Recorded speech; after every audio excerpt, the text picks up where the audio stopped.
TV actor Bob Crane, star of the CBS sitcom Hogan's Heroes. Do you remember that 60s show about World War II POWs? Well, Crane was found bludgeoned to death in his Scottsdale apartment back in 1978, and almost 39 years after his brutal murder, the crime is still unsolved, and there are many questions left unanswered.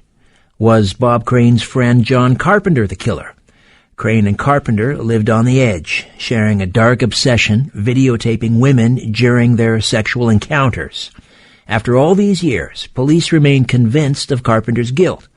But early DNA testing, decades ago, wasn't sophisticated enough to positively link Carpenter to the crime.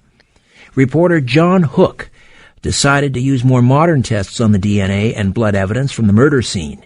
Scientists believe new DNA science would eventually help identify Crane's killer. Who Killed Bob Crane is Hook's first-hand account of his 2-year investigation and search for the truth. The murder is seen through the eyes of the people who were there, witnesses, detectives, prosecutors, jurors, and family members. He takes readers on a reporter's journey for an inside look at the physical evidence in a final attempt to learn who killed Bob Crane. John Hook is next when Coast to Coast AM continues. A veteran news reporter and television anchor for over 30 years in Arizona, John Hook has won more than a dozen Emmys for his reporting. Named Associate Press Anchor of the Year 5 times, he's covered every major story from the O.J. Simpson murder case to the impeachment of President Bill Clinton, the 1989 earthquake in San Francisco, as well as every presidential election since 1996. He anchors Fox 10 News at 5 and 9 and hosts the Emmy Award-winning Fox 10 Newsmakers Sunday. He's a graduate of Arizona State University. He was a 2002 inductee into the Walter Cronkite School of Journalism Hall of Fame. Who Killed Bob Crane? The final close-up is John Hook's first book.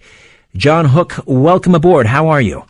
Great. It's an honor to be with you. You've got some good friends of mine in Toronto who've spent many years listening to you. So thank you for having me on. I appreciate it. Oh, my pleasure. And just coming back with that theme song, which really, just defines my childhood. I remember racing home, I mentioned earlier. We had one of those TVs with the plastic knobs on, when it would break off, you had to have pliers to turn the channel. And if I got home before my sisters, that meant I got to watch Hogan's Heroes. If they got home first, they controlled the TV. They watched Here Comes the Bride. Wow. We share a very similar childhood, Richard. Very similar. So you went to State University in Tempe, which turns out to be only a few miles up the road from Scottsdale, where Bob Crane met his grisly end. But why, of all the stories you have covered, and I mentioned some of them, the impeachment of Clinton and the O.J. trial, why your first book out of the chute is about Bob Crane? Well, it has been with me pretty much my whole life. You touched on kind of our childhood and how we were raised on this show. I was a little young when the show hit the air, but as I went through my formative years, this was on heavy rerun rotation all over the country.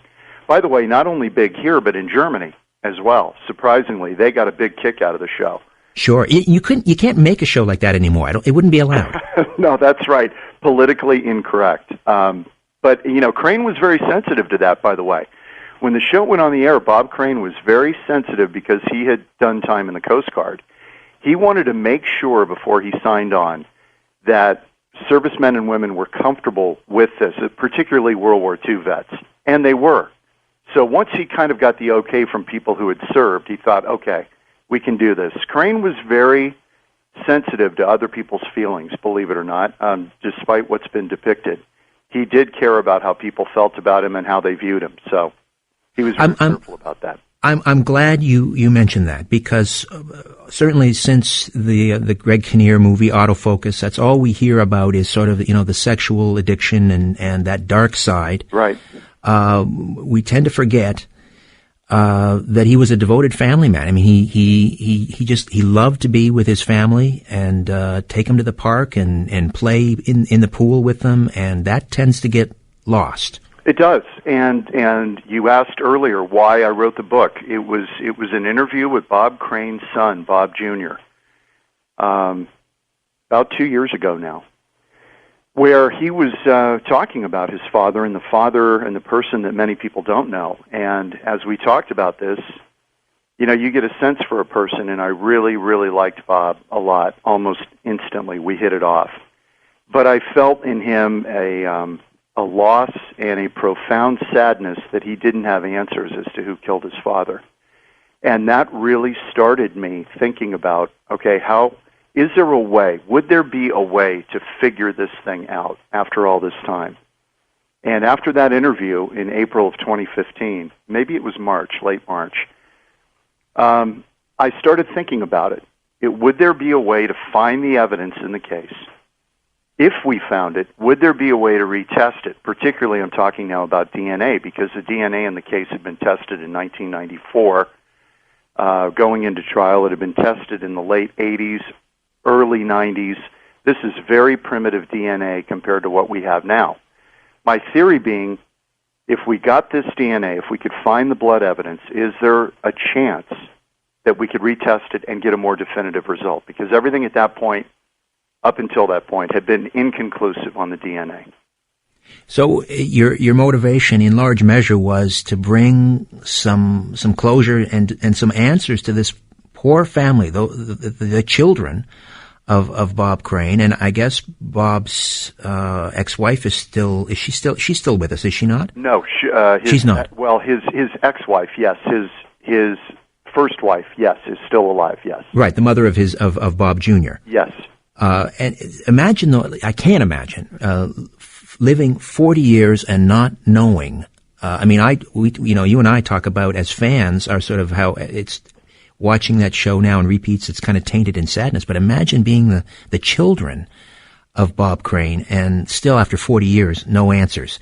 Well, let me tell you, when it kind of came to me, and I can't explain, it's one of those things. After the interview with Bob Crane Jr., it stuck with me. It haunted me for days afterwards. And it just came to me out of the blue about, well, what about all the evidence in this case? It's been 20 years, more than 20 years since John Carpenter went on trial.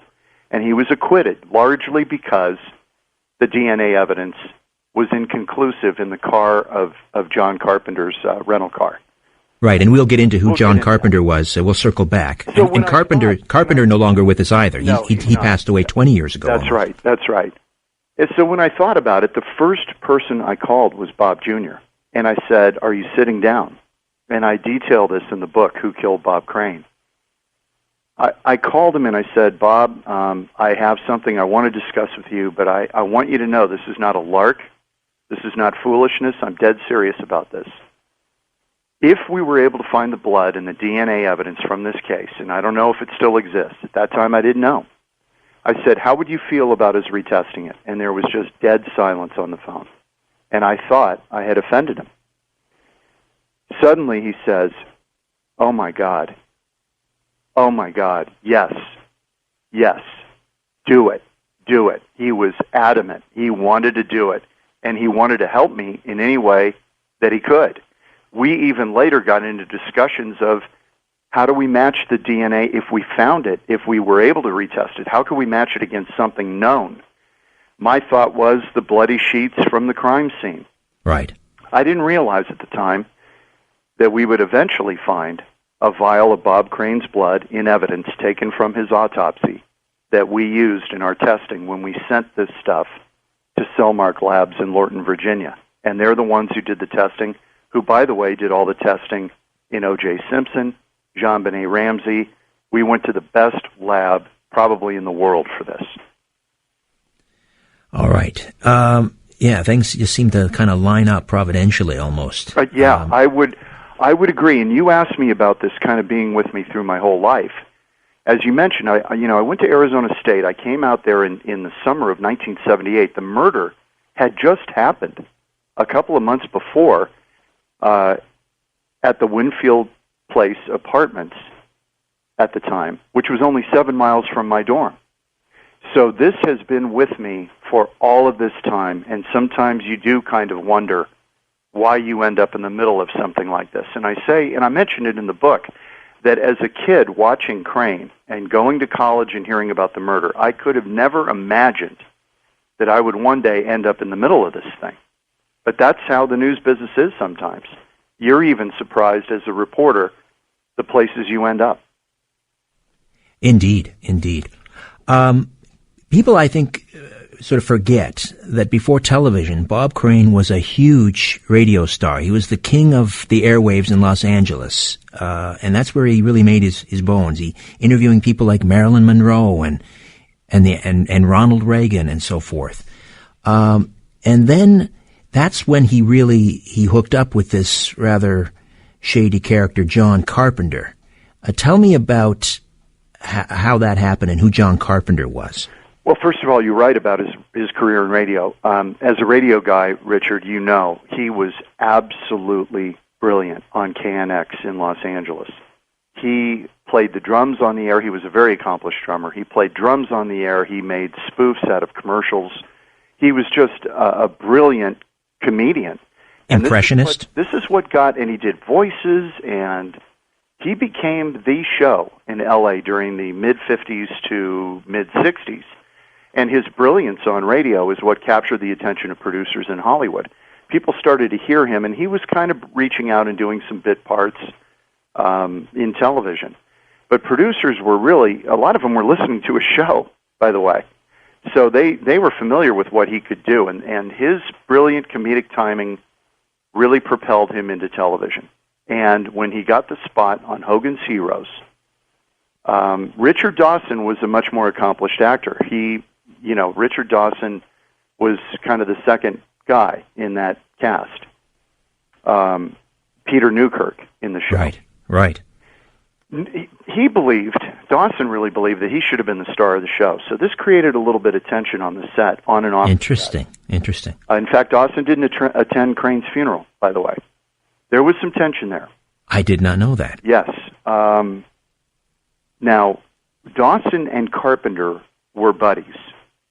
They were friends, and it was Dawson who introduced Carpenter to Crane, because John Carpenter was a guy who was in the formative years of VCRs, videotape recorders.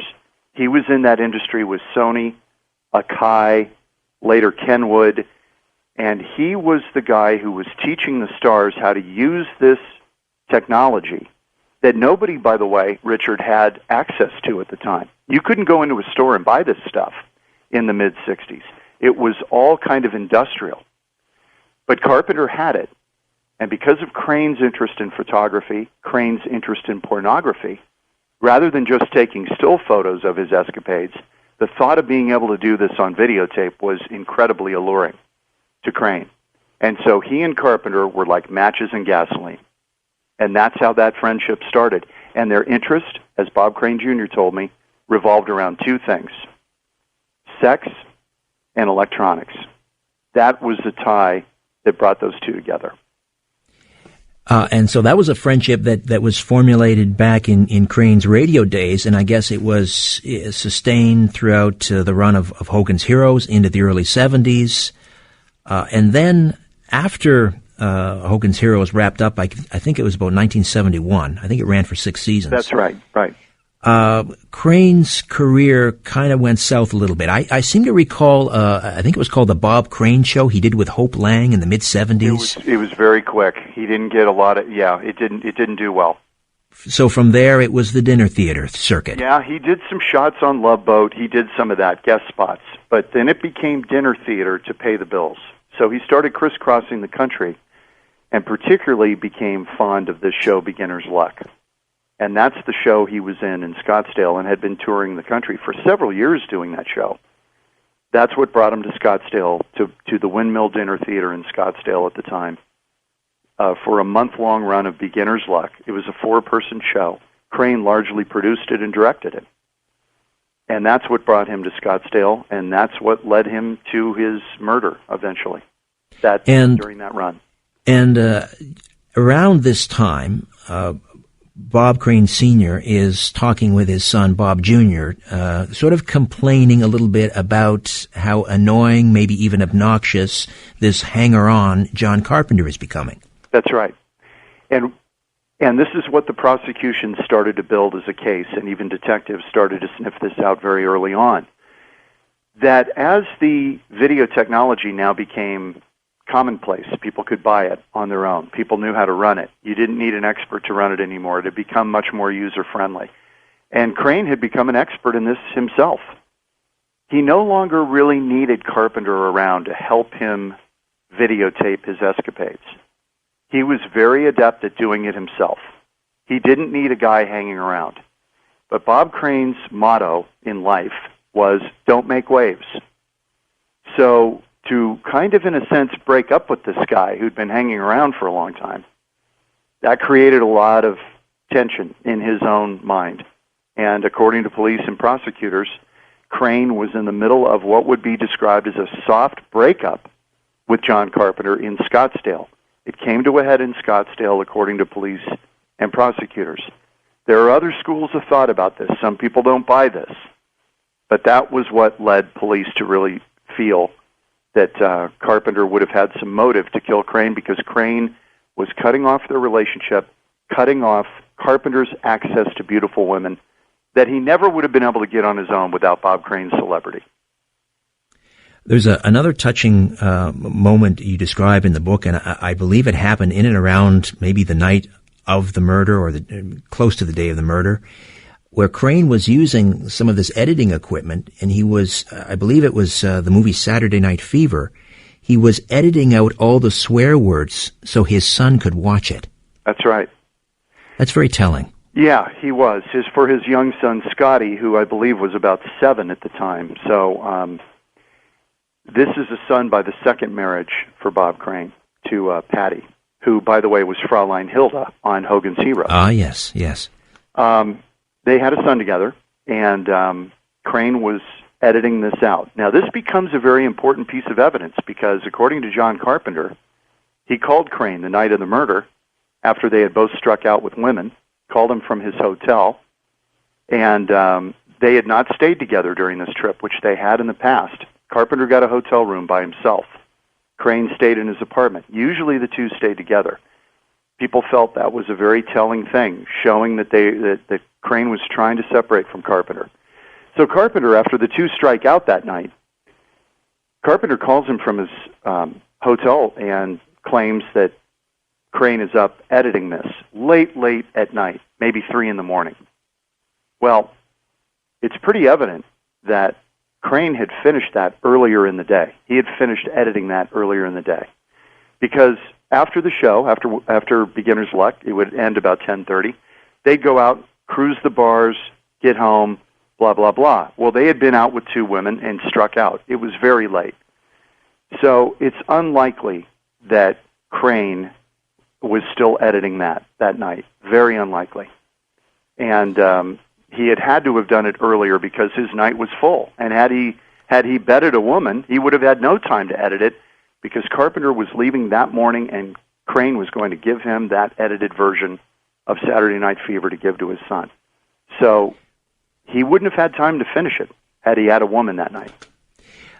We're coming up on a break. When we come back, I'll get you to take us sort of back to June 29th, 1978, and the grisly murder scene and how he was discovered and how the police investigation sort of began from there, and further evidence that incriminated John Carpenter, and then also why it took so long, 16 years after Crane's murder, for Carpenter to actually be tried.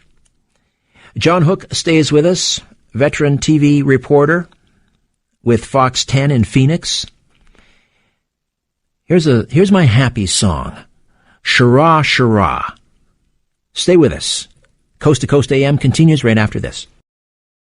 All right, 3 guesses as to who this is. I know Donna Walker back in Sherman Oaks knows. She's a fan. She has the CD. This is one of the best albums of 2016. It's called Good Times, and it's by a band we haven't heard from in quite some time. It's the Monkees. I kid you not. The unmistakable sound of the melding of Mickey Dolenz and Michael Nesmith's voices there. Beautiful, beautiful sound. That's called Birth of an Accidental Hipster. I believe that was written by one of the Gallagher twins, Noel or Liam, I'm not sure, or Gallagher brothers, not sure which one. Anyway, it's a great album, Good Times by the Monkees, and yet another reason they belong in the Rock and Roll Hall of Fame. And I'll keep saying it until somebody in Cleveland listens. All right, we'll get back to our conversation with John Hook, Fox TV news reporter from Phoenix, and discuss his book, Who Killed Bob Crane. Let's just have a little listen. Let's go back to the late 60s, early 70s. Here's Colonel Hogan and Sergeant Schultz. What is he doing in the uniform, Colonel Hogan, please? Oh, you went too far. I must report this. It would be worth my life if I do not report this. It's only until tomorrow, and he's going to take it off again. After he steals the tank. Oh? From the Panzer Division. Oh? He brings it here into the barracks. Oh, I see nothing. I was not here. I did not even get up this morning. There you go. Bob Crane, the devilishly handsome Bob Crane, making wise with the Narzies. What's not to love? And what's not to miss? Who Killed Bob Crane? The final close-up. More of my conversation with John Hook when Coast to Coast AM continues right after this. Stay with us. The 1978 murder of actor and American icon Bob Crane remains one of the most high-profile, unsolved celebrity murders of all time. 38 years after his brutal murder in Scottsdale, Arizona, millions around the world still want answers. Was John Carpenter the killer, or did police arrest an innocent man? John Hook stays with us. He is the author of Who Killed Bob Crane. So take us back to June 29th, 1978, and a young actress, Victoria Barry, arrives at his apartment looking for Bob. That's right. Richard, she was going over there that day in the afternoon, 2 o'clock. She was supposed to meet with Crane. They were going to work on an overdub of a scene from Beginner's Luck. She was trying to get other work outside of this. She was trying her best to get into television. And Crane said he'd help her. He had also betted her twice during the run of Beginner's Luck. So there was a little bit of a relationship. Who knows what was going to happen in Crane's apartment that day. But when she goes over there, she goes for this appointment at 2 o'clock, knocks on the door, no one answers. It's getting hot out. It's about 104 degrees out. This is June now in Phoenix. And she calls out for Bob's name, no answer.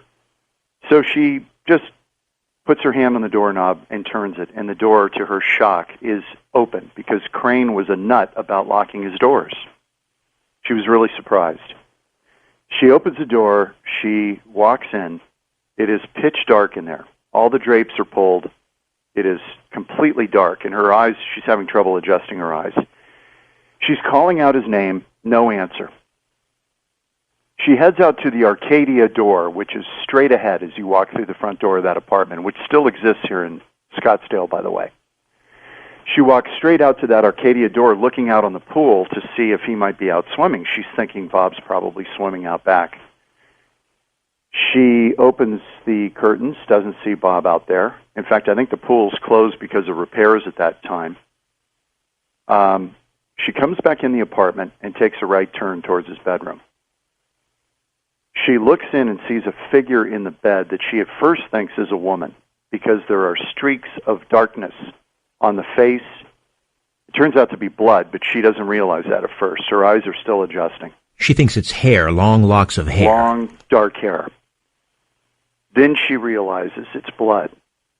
And the first thing that goes through her mind is that one of Bob's girlfriends has killed herself in his bed, taken her life. Oh, because dear. he had told her that there had been a few women he had dated who had threatened that. That was the first thing that flashed. She didn't even realize the form was a man at first. She thought it was a woman. She runs out of the apartment, screaming, gets the help of a woman at the apartment to call 911. And 911 didn't exist at the time, but to call the Scottsdale Police Department. They dial 0, I think, back then. They get the Scottsdale Police Department on the phone, and Scottsdale PD rolls up, and they realize after a while, it took a while to figure out that it was Bob Crane lying there. Victoria Berry thought it was later, when she realized it was a man, she thought it was either Bob Crane or John Carpenter, interestingly enough. She had met John Carpenter. She had met him. In fact, they sat together at the performance of Beginner's Luck at the Windmill Dinner Theater the night before, because there were long stretches in this show. In this dinner theater, it's a little bit informal, where Victoria Berry would be up on stage, and then she'd be off stage, and she'd sit out in the audience. She'd sit at the VIP table in front where Carpenter was. So she actually sat with him that night, the night before the murder. But she couldn't recognize Bob because, I mean, the bludgeoning was so horrific. Horrible. He was unrecognizable. He was unrecognizable. And she was also, I think she was in disbelief. She didn't want to believe it because her mind went to, maybe it's John Carpenter. And then when she was in the apartment filling out her statement to police, the phone rings, and it's John Carpenter calling Bob Crane's apartment. That's the moment she realized, well, that's not John Carpenter in that bed with blood. That's Bob Crane. Bob is dead. That's the moment it hit her. Who picked up the phone when Carpenter called? Well, police were a little bit, they didn't quite know what to do. They were a little bit stunned that the phone rang. And so they asked Victoria to answer it. She did. She answered it, and it was a very quick hello, and then Ron Dean, Lieutenant Ron Dean from the Scottsdale Police Department, grabbed the phone and said, "This is Lieutenant Ron Dean, Scottsdale PD. Who's this? This is John Carpenter. I'm calling to see how if Bob's around."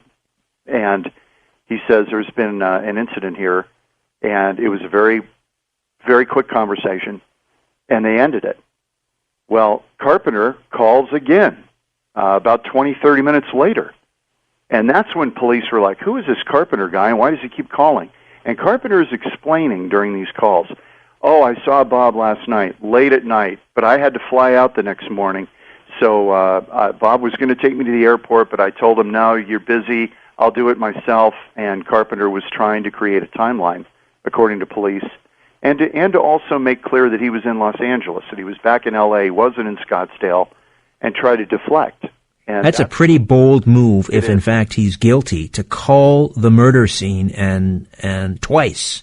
Well, and that wasn't all, Richard. He called the Windmill Dinner Theater that afternoon, twice, looking for Bob Crane. Now, Carpenter knew Crane's routine better than anyone because he hung around with him so much. It wasn't uncommon that he'd join Crane on the road for 3 or 4 days at a time when Bob was playing dinner theater. Crane never got to the show until right before the show. I mean, he literally drove the stagehands crazy because he'd push it right to the edge. Carpenter knew by calling in 3 in the afternoon to the Windmill Dinner Theater that Crane was not going to be there. But he, according to police and investigators, they felt Carpenter was sniffing around, eager to find out if Bob Crane's body had been discovered, if the word was leaking out about the murder. This is before internet. This is before, instant communication. So he was sniffing around, according to police, trying to find out what police knew and how far along they were. At what point is Carpenter brought in for questioning? Well, they flew out to L.A. A couple of days after the murder, because they felt when they found blood in John Carpenter's rental car, that really started to raise the hackles. I mean, they found blood in John Carpenter's rental car. There wasn't much, but it was there. And they were very suspicious at that point. Carpenter had a rental car, a Chrysler Cordoba. There were streaks and smudges of blood, about 7 of them, on the passenger side of the car. When they tested it, they find out it's type B blood. That's very rare. 1 in 9, 9% of the population, 1 in 10 people, for the sake of argument. Bob Crane was type B. So now you can imagine what they're thinking. They've got a very rare blood type that happens to be Bob Crane's blood type in that car, in Carpenter's rental car. Now they're beyond suspicious. he becomes really the sole focus. And they fly out to L.A. and they question him. And interestingly enough, when Carpenter flew back to L.A., that night when he got home after work, he went to work, and when he got home, he didn't go back to his apartment. He goes to Richard Dawson's house.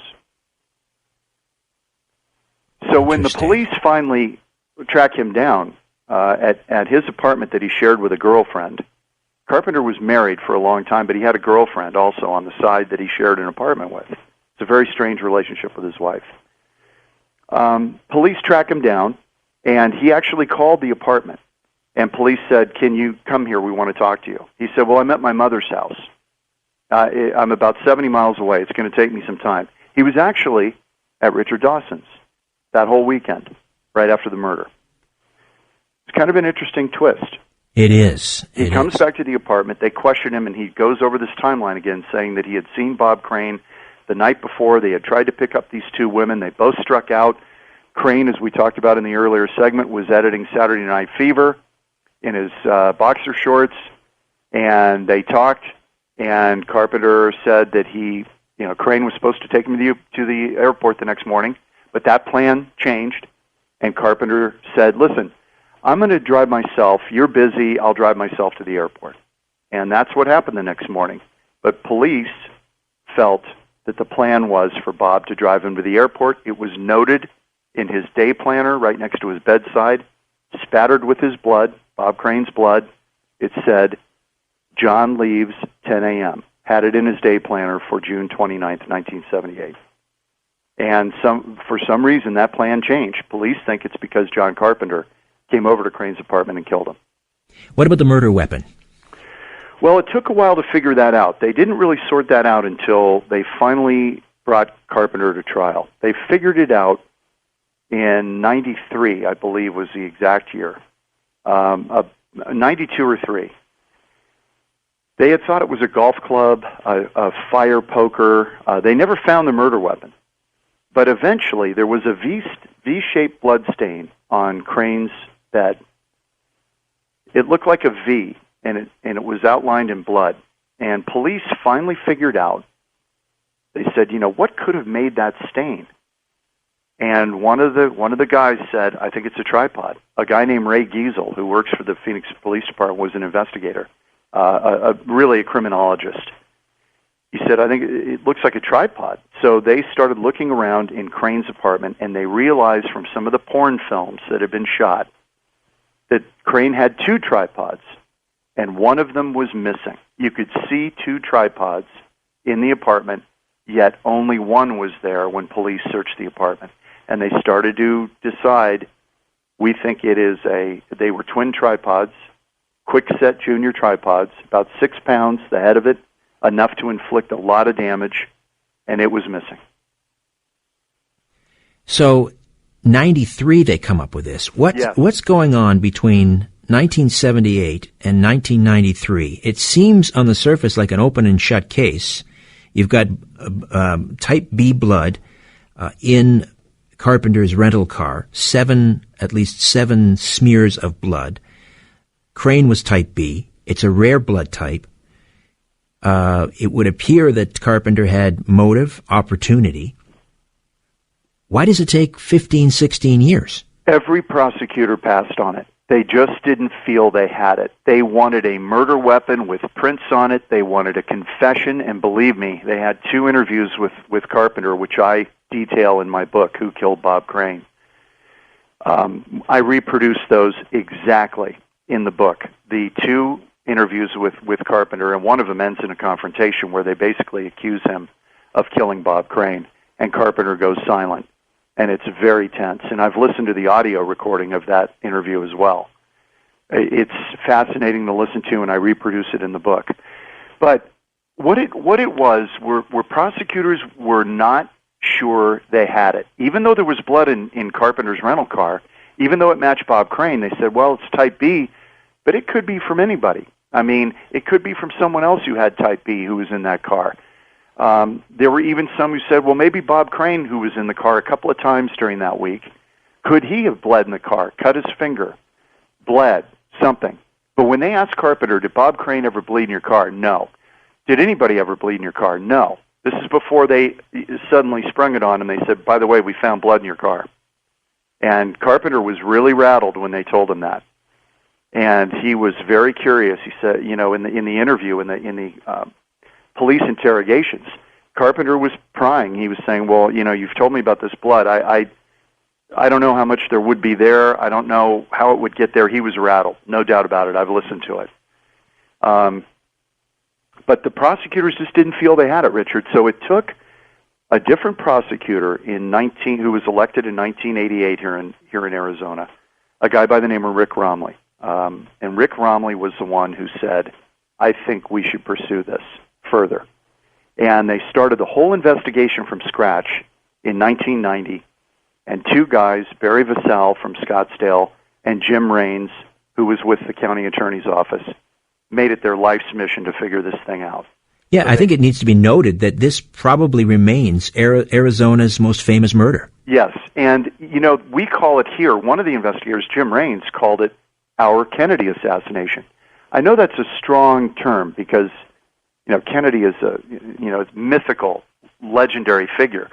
But the point is that he's making an analogy that there are so many theories out there, so many crazy, wild theories. Books have been written, movies have been written, speculation. It's the ultimate whodunit, that there are some parallels to Kennedy, that people have all kinds of theories about what would have happened. And, one of the central questions about this whole thing that I had to answer before I wrote the book is, why would anybody care about a 40-year-old murder? But let's remember, Crane is still visible on reruns. He's still with us. He's been with us throughout our lives. And it would be like, let me give you an analogy, if Ashton Kutcher had been killed in this way. Or better yet, maybe a better analogy, Charlie Sheen. That's the kind of figure that we're talking about. And you talked about it at the beginning. We grew up with this guy. He's part of our lives, and people still have a connection to him. Anybody over 35 probably does. Right. And although on the surface, in hindsight, of course they didn't have benefit of the DNA testing, it would seem an open and shut case. But if you take Carpenter out of the equation for a moment, you mentioned Kennedy. One of the big puzzles was who wasn't lined up, ready to take a shot at Kennedy. Exactly. You had the Great mob. point. You had the military-industrial complex. You had the drug syndicates. You had Cuba. And Russia. with Crane, Russia. And with Crane, obviously, the potential for a long list of angry fiancés, boyfriends, husbands, Yes. and who else? Yes, exactly right. Exactly right. But when the investigators reopened this in the early 90s, they went through all those people. And many of them who looked like they might be interesting, and they felt, they had to do it because they didn't want to get to court and be accused of not having dotted their I's and crossed their T's. They needed to interview everybody again. They started from scratch. And most of these people were not there. They weren't in town. They weren't around. They had an alibi. They went through the list. And, yes, is there somebody they may have missed? That's what's so alluring about what I have written in Who Killed Bob Crane, because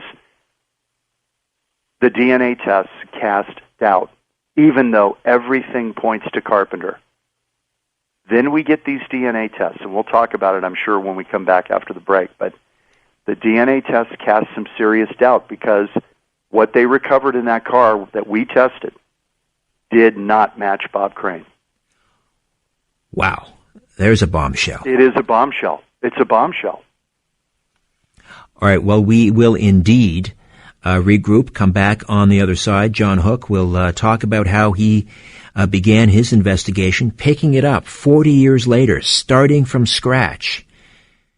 It's remarkable, perhaps even miraculous, that much of this evidence was still in existence. 3 weeks after Bobby Kennedy was shot, the acoustic tiles were gone, where the bullets were. The bullet fragments were gone. But here we are 40 years later, and much of the evidence is still intact. John Hook, my guest, and we will continue to discuss Who Killed Bob Crane. Here's Ringo Starr taking us into the break with You Know It Ain't Easy on Coast to Coast AM. Welcome back. Solomon Burke King Solomon. They called him the Bishop of Soul. And Jerry Wexler, executive at Atlantic Records, said that Solomon Burke was the greatest soul singer of all time. I saw Solomon Burke sing at a beautiful concert venue here in Toronto called Massey Hall. And this isn't too long before Solomon passed away. A big man, to say the least. By this time, he must have weighed probably close to 400 pounds, and he was performing sitting down.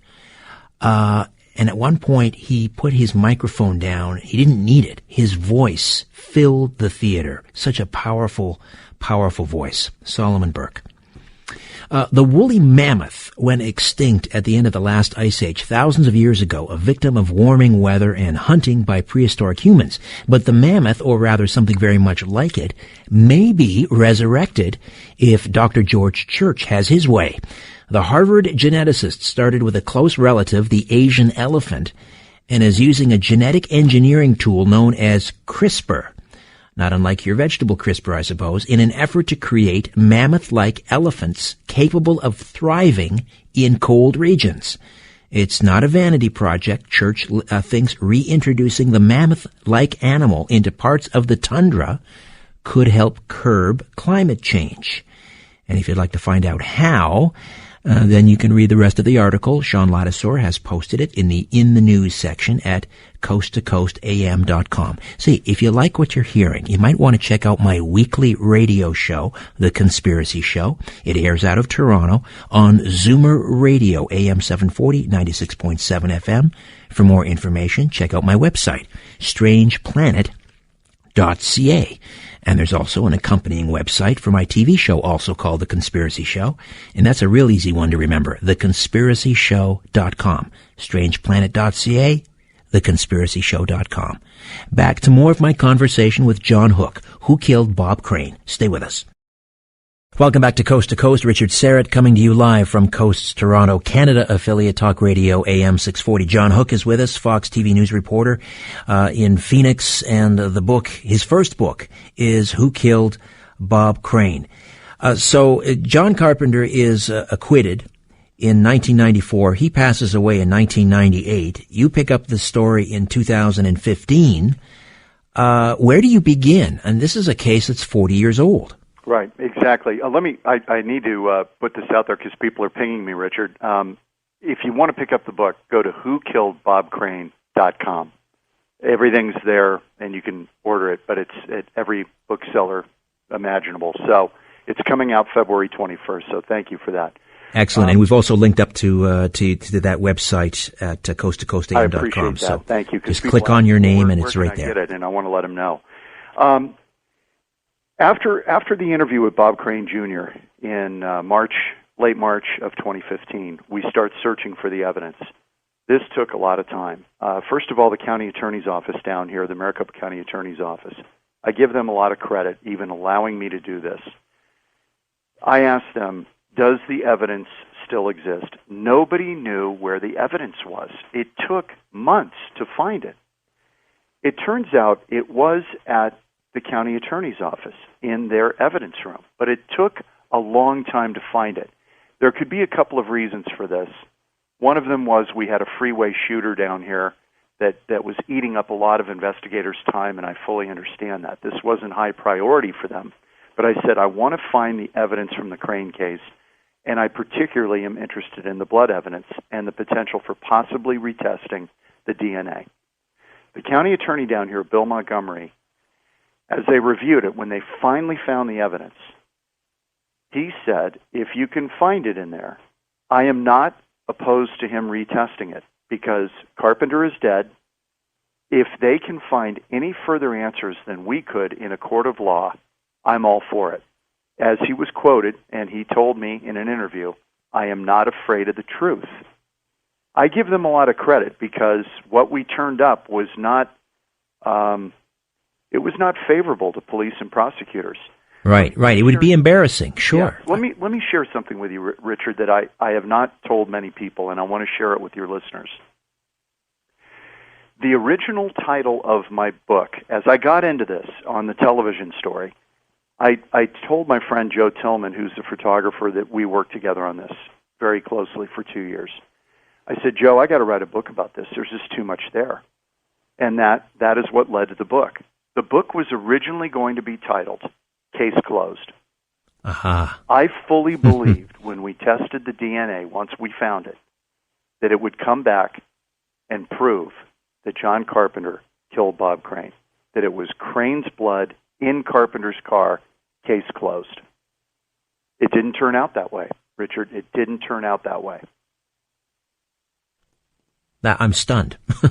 Well, Bob Crane's son was stunned, and when this all was unveiled on Fox 10, when we ran our story back in November, we brought everybody, we assembled everybody in our studio. We had Bob Crane Jr., we had the prosecutor, we had the foreman of the jury, we had the investigators, we had John Carpenter's attorney in California, live by satellite. When we unveiled this, I mean, it blew up on Twitter, and it was everywhere. It was around the world. Frankly, people are fascinated with Crane. It's still one of the top unsolved murders of all time. It consistently ranks that way. People John, fascinated. I have to ask, the evidence. I mean, after Carpenter is acquitted in '94, the case was still open, right? It was not a closed case. Well, prosecutors felt it was closed. I mean, they felt that they had their guy, they put him on trial, but because the DNA in the car, in Carpenter's car, came back inconclusive, the jury and the foreman told me, and I've got a lot of this in the book, Who Killed Bob Crane, the foreman of the jury said without that DNA, that was the big hang-up. If we had had DNA that said it was definitely Bob Crane's blood in John Carpenter's car, we would have convicted him. No questions asked. But why wouldn't a new DA come in and say, wait a minute, in 20 years, DNA testing is light years ahead of where it was. Let me just go rummaging through these boxes. Let me find that blood sample. And let me run new tests. Why did it take a Fox TV news reporter to decide to do that? There was no one to put on trial. John Carpenter had died. The guy they thought did it had died. And they had no standing. They had no case. It was basically a cold case, but they felt they had put on trial the man responsible. So they had no reason to test it. And taxpayers probably would have said, well, what are you chasing down this rabbit hole for? This guy's dead. Why even, they would have been only testing it to prove what they had done earlier, putting him on trial. And justifying that. Well, we come along and actually we kind of did the work for him. They may have thought, hey, maybe Hook can prove what we couldn't prove 20 years ago, and it will vindicate us for putting this guy on trial. That's not what happened. What came back was a DNA profile of an unknown man, not Bob Crane, and then a partial profile that's unknown, but probably not Bob Crane either. So, I mean, we and I felt, in a sense, badly about it because I really thought that we would be able to prove this thing and probably link it to Carpenter. It just didn't turn out that way. And as a reporter, I have to report the facts and what we find. It's not what I think or believe, but what we report and what we know. And the tests came back, the DNA came back, and it was not Bob Crane's DNA on that stain in the car. There are many reasons why that may have happened, and I talk about it in the book, Who Killed Bob Crane. But nonetheless, what our test results showed, not Bob Crane. But how, after 40 years, do you ensure that the blood sample is still viable? I mean, how do you ascertain, the provenance and so forth? It was all sealed in snap-cap vials. The last time it had been tested was right before trial in 1994. When they rummaged through these boxes, there are 11 boxes of evidence, and I go through it in the book. What we found, what we discovered. It was like opening a time capsule, Richard. It was a time capsule of Bob Crane's apartment. It was evidence. It was letters. It was pictures, photographs.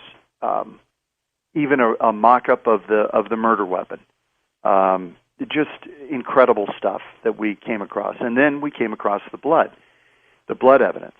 Bob Crane's vial of his blood taken at autopsy, a sample of John Carpenter's blood taken when they first interviewed him in Scottsdale. They brought him back here and interviewed him.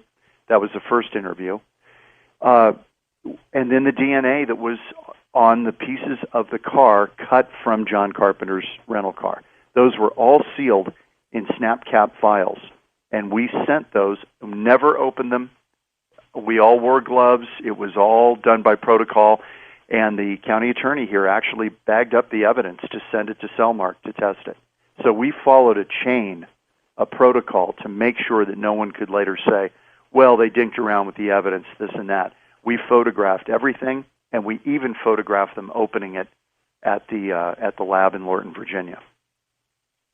All right, let's dive into the phone calls. Let's go west of the Rockies. Frank is in Las Vegas, Nevada. Frank, good evening, Yes. Good morning. I used to live in Phoenix, and I worked in the county attorney's office when the Bob Crane murder case was pending. That was a case that they had various committees that would look at the case periodically. I know what the report is talking about exactly. The evidence for the Bob Crane case was kept in a basement room that was the evidence locker room of the county attorney's office. That's where they had all the videos, the equipment, and whatnot. I was surprised after I had left the office and read that they had brought the indictment. I was surprised that they had charged Carpy with the case, because it was my understanding that the Scottsdale police, although they zeroed in on him as a suspect, a person of interest, they eliminated him or moved on and actually had a theory that they believed that there were two people involved in murdering Bob Crane. A woman that he had probably done a video of, and that she had told her lover, boyfriend, whatever, and because whoever did murder him got permission from Crane to get into his apartment or whatever. The other thing is that it was believed that the Scottsdale police were very much in over their head, and that the crime scene, so many people had been in and out of the crime scene was contaminated. I was informed that Carpenter was eliminated as a suspect because he was in fear for his own life, and that whoever murdered Bob Crane, they were going to come for him next. So I just wanted to... Yeah, that's interesting. Some of what you're talking about is a theory held by Carpenter's defense attorney, Stephen Avila. He believes two people were involved. And it is curious that in Carpenter's rental car, I found this interesting as well, and it cuts to Carpenter's innocence. While there's blood on the passenger door, if Carpenter, in the theory, the police theory, as you probably know, the police theory was that Carpenter bludgeoned Crane with the tripod, walked out of the apartment, made his getaway in his rental car, put the tripod against the passenger door, probably wrapped in a towel, and that's what deposited the blood on the passenger door, was the murder weapon. And then he disposed of the murder weapon or packed it up and took it back to California with him in his suitcase. It would have been small enough to do that. But why no blood on the driver's side? That was odd. That is very, very odd. And even now, very much, I have a question about it. No blood on the driver's side. Nothing. Isn't that odd? Right. In other words, if he was wielding the murder weapon, there would be, and let's face it, the blood spattering would be pretty pronounced. You would think that a few droplets would end up on Carpenter's person, and then that would be transferred to the armrest in the car or on the driver's side. Yep. Right. So you're saying that speaks to his possible did he have an accomplice who had that murder weapon in the car with him? I mean, these are all things that have been thrown out there. We talked about the Kennedy assassination earlier, and I'm not kidding. There are parallels because there are as many theories as you can imagine. Indeed. The notorious sex tapes, were any of those taken by the police? Oh, yeah. Did they find and I viewed them, by the way, Richard. I viewed some of those tapes because they still have some of them in evidence. They all depict basically the same thing. It's it's Crane complimenting these women. They all know they're on tape, by the way. These are the selfies of their day. Right. It's important to know this was consensual, and most of these women, if not all of them, knew they were being videotaped. They did. And anybody who argues otherwise, I don't buy it. I mean, these women are laughing and having a great time. Now, here's the other side of that. Some of them are drunk and intoxicated, so that's the other side of it. So that maybe doesn't rise to consent. But these women knew, because the TV set was hooked up to the video camera, and they could watch it on the TV set as it was happening. They were watching themselves performing sex. And a lot of them got off on it. I'm going to be very honest about it. And certainly Crane did. But they all depict very similar scenes. He compliments them. He's Colonel Hogan, and he brings down their defenses, and they're a little wowed by the guy. And then as he starts videotaping, they seem very comfortable with it. And then, Crane, interestingly enough, would edit on kind of cheesy string music underneath all these porn tapes. But they were recovered, and the porn tapes, not only do they depict Carpenter as well in some of these, because they were operating together sometimes when they were out on the road, but a lot of them are Crane by himself with a woman, not with Carpenter. But it also revealed that second tripod, so there was evidentiary value in them as well. But any of the women in these tapes, were they and their husbands or their boyfriends questioned? Did any of them fall under suspicion? They were. They tried to track these people down. And, remember, in the murder scene, there was nothing stolen from the apartment. There was nothing taken. There was no row. There was no disturbance. So the theory is that Crane let the killer into the apartment. There was no forced entry. There was no sign of a struggle. There was no sign of anybody rummaging through tapes looking for a tape of sex acts. The only thing missing was a photo album that Crane kept. And investigators believe Carpenter took it. They believe he took it on his way out of the apartment and then kind of used that as a carrot, saying, have you seen this portfolio that Crane kept? But if somebody were looking for the really damning stuff, they would have wanted the videotapes. And it doesn't appear that any of that was disturbed or that anybody rifled through them looking for them. Who else may have been, who else would have had a motive? I think, as you said, any of these women who either were ashamed of the video being taken, maybe didn't realize it when they sobered up that it had been taken, maybe their jealous husband or boyfriend. All of those theories are possible. And the findings on our DNA test, I will tell you this unequivocally. Had the prosecutors had our DNA test in 1994, I do not believe they would have put John Carpenter on trial. All right. Hold it right there. Stay where you are, John. We'll come back on the other side. Take more questions, comments for John Hook, who killed Bob Crane. Joss Stone, Super Duper Love, taking us into the break on Coast to Coast AM. And I will be back tonight, Sunday night, in the air chair for another episode of Coast to Coast AM, and I guess I'll keep bringing me back until I get it right. This month marks the 75th anniversary of the Battle of Los Angeles, one of the most colorful tales in all of UFO lore. Ufologist Bill Burns will join me to discuss what happened on the evening of Feb 24th, 1942, when L.A. flew into a panic as what were initially believed to be Japanese enemy aircraft were spotted over the city, touching off a massive barrage of anti-aircraft fire. And to this day, no one knows what was flying over the city, and many people believe the aircraft they saw were extraterrestrial.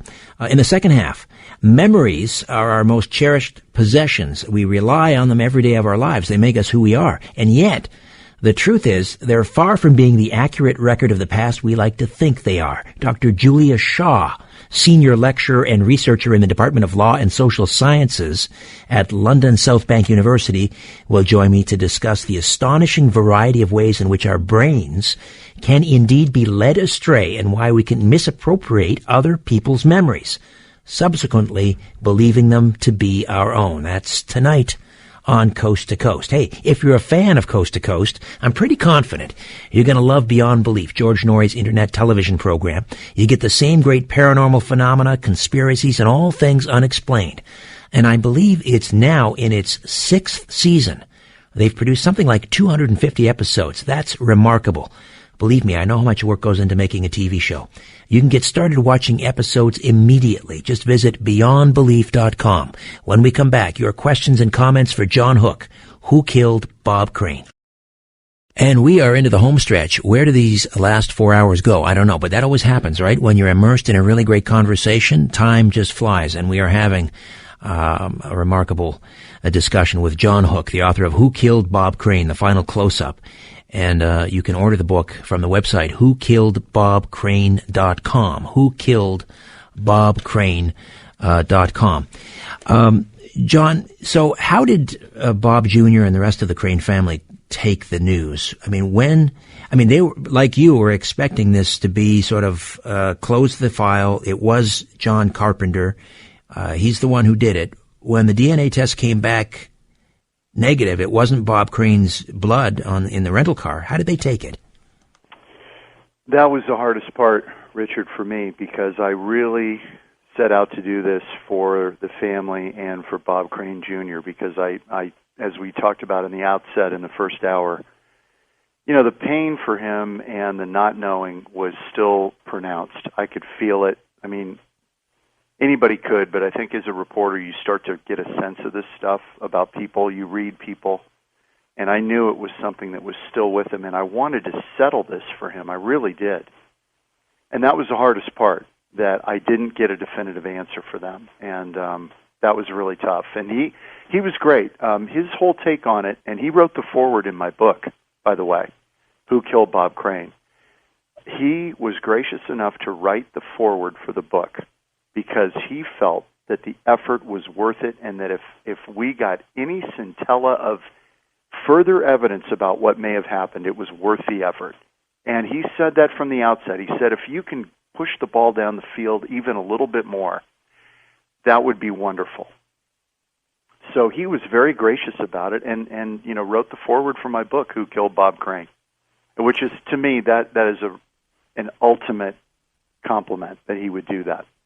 Very gracious man. Indeed. In Bob Jr.'s mind, and in the prosecutors, the police, the investigators, is there any doubt in their mind that the murderer was John Carpenter? Prosecutors definitely believe it. The investigators definitely believe it. I asked Barry Vassell, who was there the day Bob Crane was found bludgeoned in his apartment. He was one of the first people on the scene. And then he reinvestigated it in 94.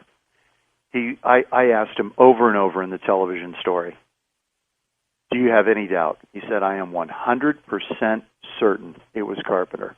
No doubt. Yes. Are you positive? Absolutely. I mean, there was no wiggle room. By the way, I should mention this, a couple of things. You talked about why did it take so long to get to trial in 94 after the murder happened in 78 and nothing happened. It just languished for 16 years.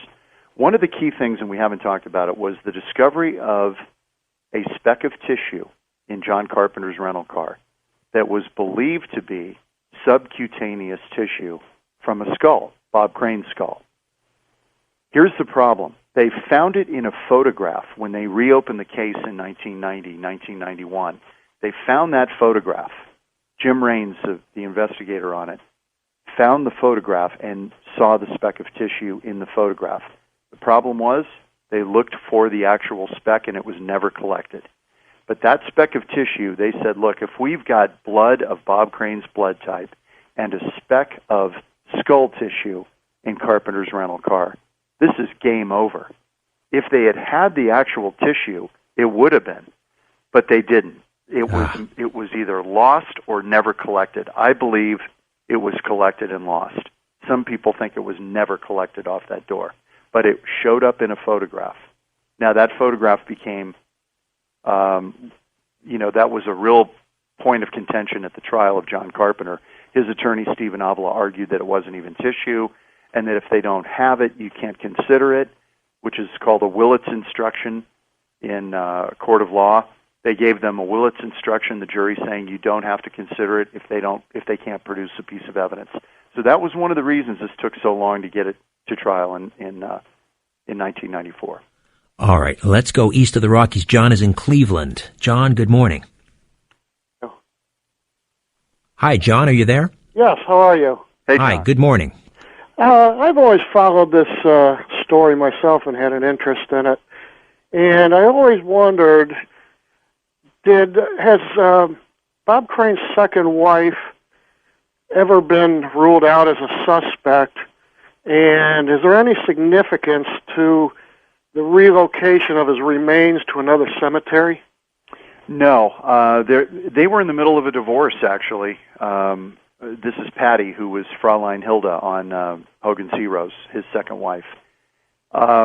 During the time that this happened, yes, she was looked at because Bob Crane Jr. felt that she was a viable suspect because she had pecuniary gain. There was money at stake. They were in the middle of a divorce. Suddenly, Bob Crane turns up dead, and obviously, the wife, who's about to be the ex-wife, becomes a suspect as well. She happened to be vacationing with their 7-year-old son in Bainbridge, Washington, on the island there. There are even phone records that show that Crane spoke to her the night that he was murdered. They had an argument that people overheard. The upstairs person in the apartment overheard the argument. A one-way conversation, obviously didn't hear her, but heard Crane arguing with his ex-wife, or about to be ex-wife, slamming the phone down, and then he and Carpenter went out and cruised the bars in Phoenix looking for women. During this period after Crane's murder, he was buried in a cemetery, then later moved to another cemetery right in downtown L.A. It's a really odd cemetery.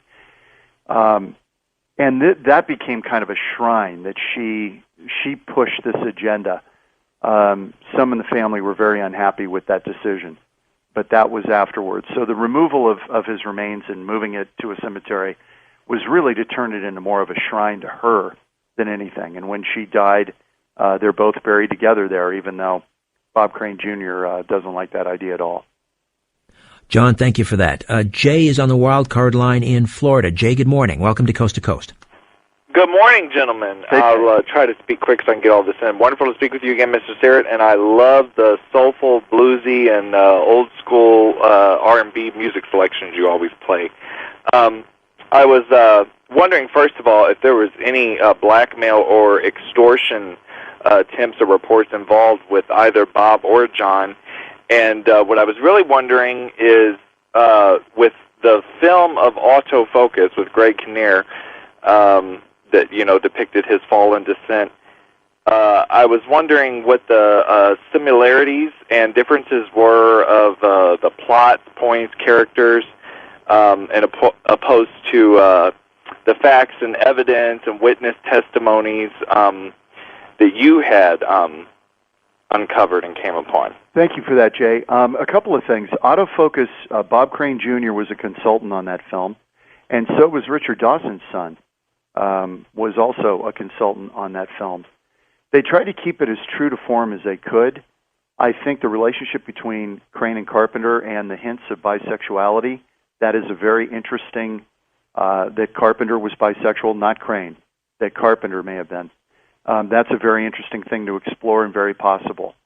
The murder, though, they depict the murder as someone coming through the Arcadia door. That's the door that led out to the pool from Crane's apartment. That door, when investigators got there that day, was locked. It does not appear anybody came in through there, and I outline in my book, Who Killed Bob Crane, that had somebody tried to enter that way in the dark that night, if somebody had a key or tried to or had left a door open and tried to get in through there, it would have been really difficult because that's where all the video equipment was. A tangle of cords and TVs and VCRs. Somebody trying to enter that apartment stealthily, it would have been a nightmare, and they would have made noise, and Crane was a notoriously light sleeper. So that leaves the front door. And so in Autofocus, they have the perpetrator coming in through the Arcadia door. I don't believe that. The front door is where I believe the person came in, and I believe Crane let him in willingly and then went to sleep. Because also, as I point out in the book, Crane was found in his bed in boxer shorts. If he had been with a woman, he would have been naked.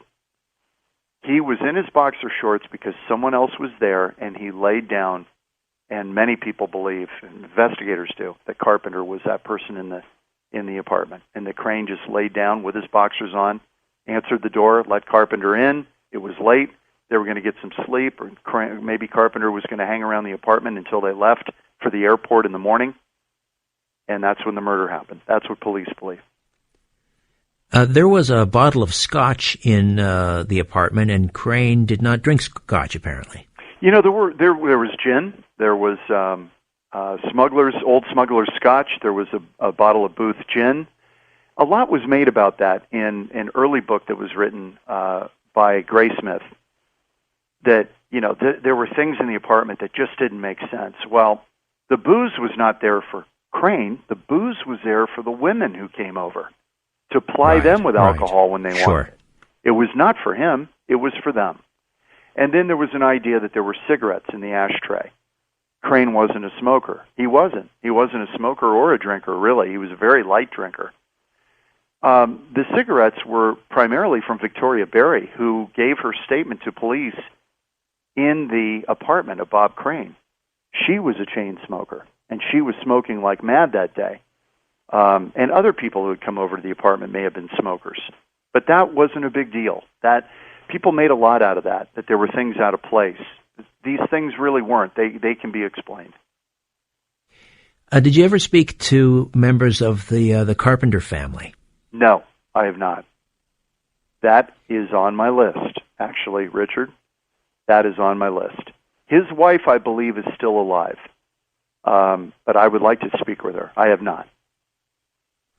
You mentioned that Carpenter spent the weekend after the murder at Richard Dawson's house, who played Peter Newkirk in Hogan's Heroes. It was a great character, Newkirk.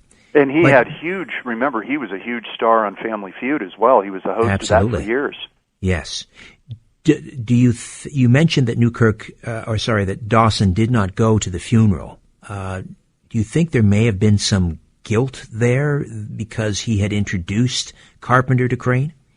That's a very interesting point.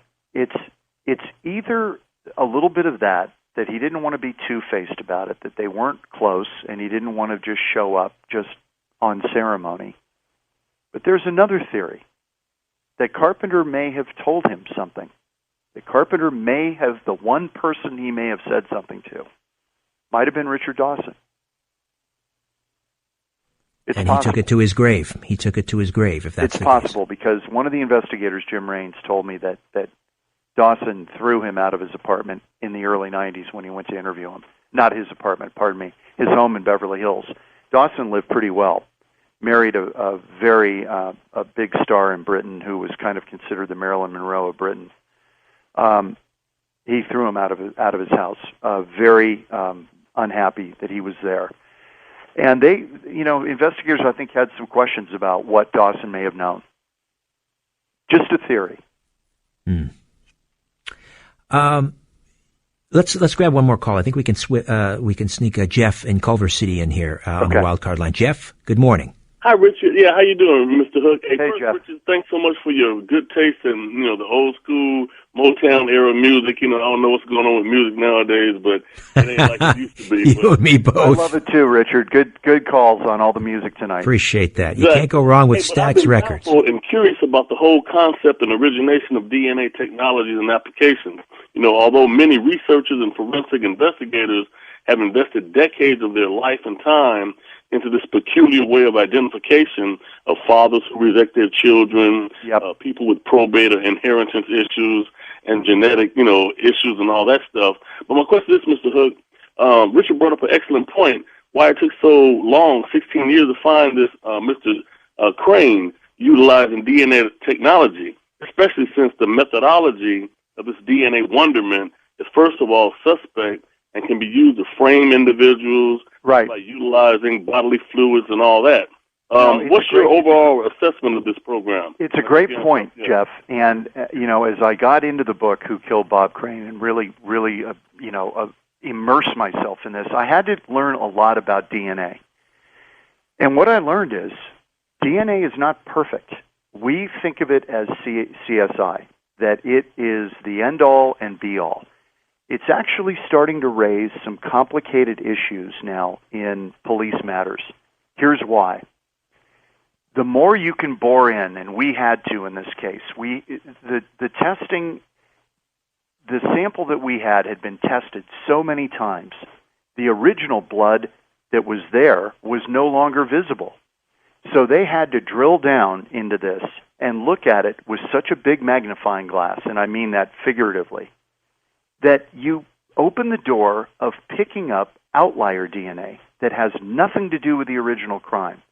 That is a real problem coming in DNA science. In other words, could the DNA that we picked up off the door, could it have been from the guy who constructed the door at the factory, the car door? Could it have been from an investigator who left his DNA there, from a simple touch of his finger? Could it have been from the lab, one of the technicians sneezing on it?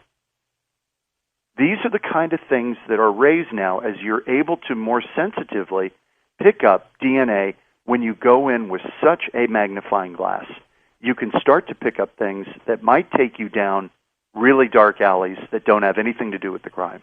Oh dear, very troubling. Very quickly, and we have to say goodnight here. But what's next? I mean, are you going to pursue this? Are you going to continue and try and find out who killed Bob Crane? We want to try to put this in the CODIS database with the FBI. What our sample found, we want to put it in CODIS, the National FBI database, and see who that DNA belongs to, so we can maybe get a better idea. John Hook, thank you so much for this. Richard, thank you. WhoKilledBobCrane.com. WhoKilledBobCrane.com. For George Norrie, George Knapp, Lisa Lyons, Stephanie Smith, Tom Danheiser, Dan Galanti, Chris Burrows, Sean Ladouceur, Nathan Staten, and Donna Walker. And here in Toronto, Nathan Smith, Scott Guest, and Tom Shank. I'm Richard Serrett. Thanks for your ears and your voices, your beautiful voices. So long for now.